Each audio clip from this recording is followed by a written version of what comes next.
Years ago, many, many years ago, in fact, 1972, I was sitting at my desk at about 4:30 in the morning at the headquarters of the Commander-in-Chief of the United States Pacific Fleet, arranging the information that had come in over the last 24 hours into a logical order so that we could prepare a briefing for the Admiral and his staff, which would take place later that morning.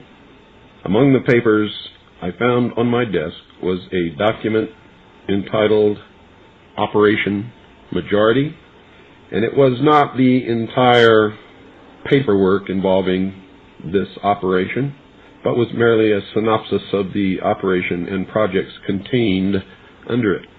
One of these projects was called Project Red Light. The purpose, according to this document, was to back-engineer captured extraterrestrial technology for adaptation into the United States space program.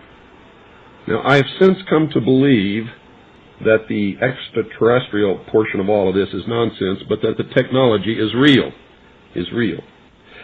I believe that many of us were shown these documents over the years so that later we would talk about it. I mean, how can you keep the existence of extraterrestrials, if they were real, a secret? And how could anyone keep quiet knowing that they had seen documentation, official government documents labeled top secret, that expressed that these extraterrestrials were real and had visited this earth? I wanted to know just how true all of this was, and I began a program of research to find out if extraterrestrials were real. The first thing I did was collect every bit of documentation that I could find, both from the Freedom of Information Act, from the research of others, from books that had been printed on the subject of UFOs, and of course through my network of friends in the intelligence community. What I discovered was amazing. What I discovered, ladies and gentlemen, is that there has been a plan in existence since about 1917, and probably before that, to create an artificial extraterrestrial threat to this earth in order to create a one-world totalitarian socialist government. One of the first documents that I found in my search was this one, the Imperial Japanese Mission 1917, a record of the reception throughout the United States of the special mission headed by Viscount Ishii. And when the Imperial Japanese Mission was in New York City, they had a dinner, and some pretty famous people spoke at this dinner. One of them was John Dewey. John Dewey is the father of our failing, disastrous public education system. Here's what he said. Listen very carefully. John Dewey, professor of philosophy in Columbia University, who was the next speaker, was listened to with great intentness. He said, quote, "Someone remarked that the best way to unite all the nations on this globe would be an attack from some other planet. In the face of such an alien enemy, people would respond with a sense of their unity of interest and purpose." Unquote. Now, bear in mind, folks, that's 1917.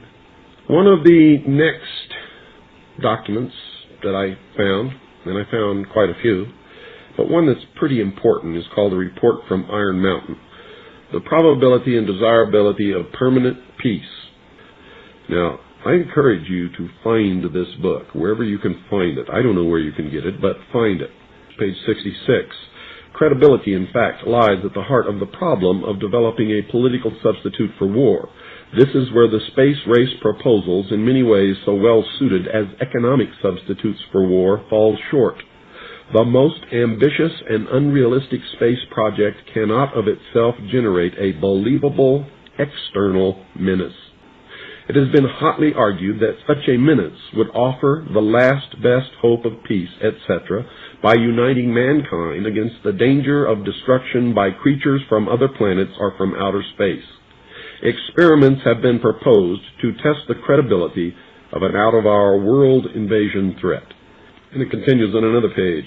Nevertheless, an effective political substitute for war would require alternate enemies, some of which might seem equally far-fetched in the context of the current war system.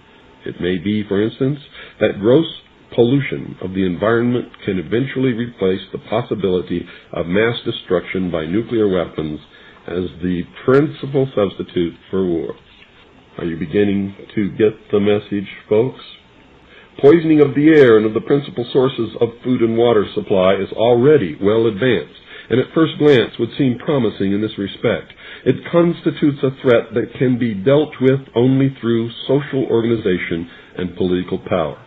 But from present indications, it will be a generation to a generation and a half before environmental pollution, however severe, will be sufficiently menacing on a global scale to offer a possible basis for a solution. However unlikely some of the possible alternate enemies we have mentioned may seem, we must emphasize that one must be found of credible quality and magnitude if a transition to peace is ever to come about without social disintegration. It is more probable, in our judgment, that such a threat will have to be invented rather than developed from unknown conditions. Ladies and gentlemen, they have created so many alternate enemies in order to bring about their one-world totalitarian socialist state that we don't know which enemy to believe is real or is false, or whether to just toss them all out on their ears. And I think that that is probably going to be the best solution. Disarmament is no accident. All of these bills in Congress to take away our weapons is no accident. The intentional environmental pollution of our lakes, rivers, streams, oceans, forests, everything is no accident, as you just heard. These things were planned many, many years ago. All the bombardment of the public with movies about flying saucers in the 50s, right after the United Nations Treaty was signed and the UN Participation Act was pushed through Congress, and all of the incidents since that have convinced the majority of the American people that flying saucers are real and extraterrestrials exist, and that flying saucers are from an extraterrestrial origin.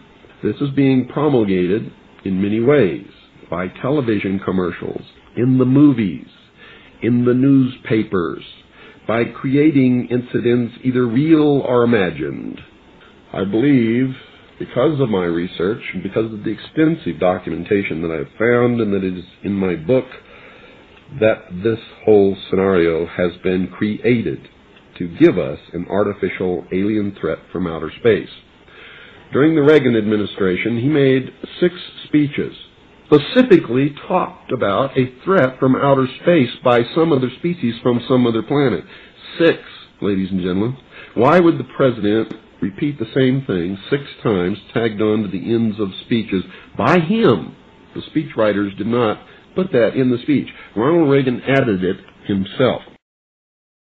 Perhaps we need some outside universal threat. I occasionally think how quickly our differences worldwide would vanish if we were facing an alien threat from outside this world. This was a powerful suggestion to implant into the minds of the people of the world that there really is a threat from some other species, from some other planet to this earth. Now, you people out there have been ignoring the UFO phenomenon for too long. It has all the earmarks of the most successful, most sophisticated mind control operation in the history of the world, and you are ignoring it.